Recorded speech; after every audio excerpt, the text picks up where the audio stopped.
तहरीक खालिस्तान।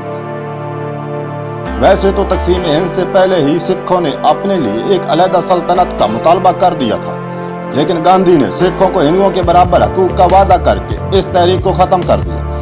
1947 में तकसीम हिंद के बाद जो जो वक्त गुजरता गया, हिंदू दवा का नजरिया सिखों को मुतनफर करता गया।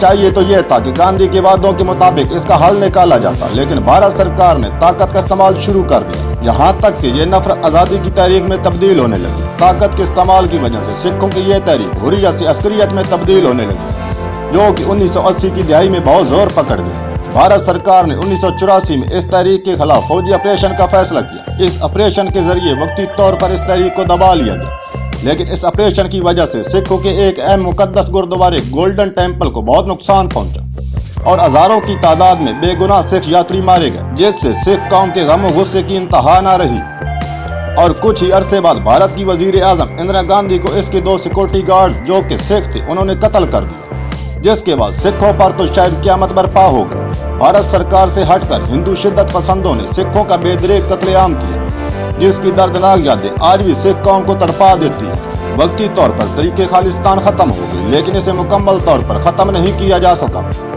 चंद साल पहले हिंदू शिद्दत पसंदों ने एक बार फिर सिखों की एक मुकद्दस किताब गुरु ग्रंथ की भी हुर्मती की, जिसने एक बार फिर सिखों को आग बगोला कर दिया।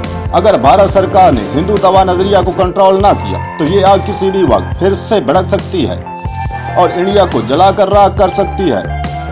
लेकिन इस वक्त तक भारत सरकार हिंदू शिद्दत पसंदों के नरगे में है, जिसकी वजह से इंडिया में अक़लियतें चाहे सिख हों या मुसलमान वक्तन फवक्तन किसी न किसी जुल्म का शिकार रहते हैं, और यही जुल्म और सितम अक़लियतों को आज़ादी की तहरीक पर मजबूर करता है। वस्सलाम।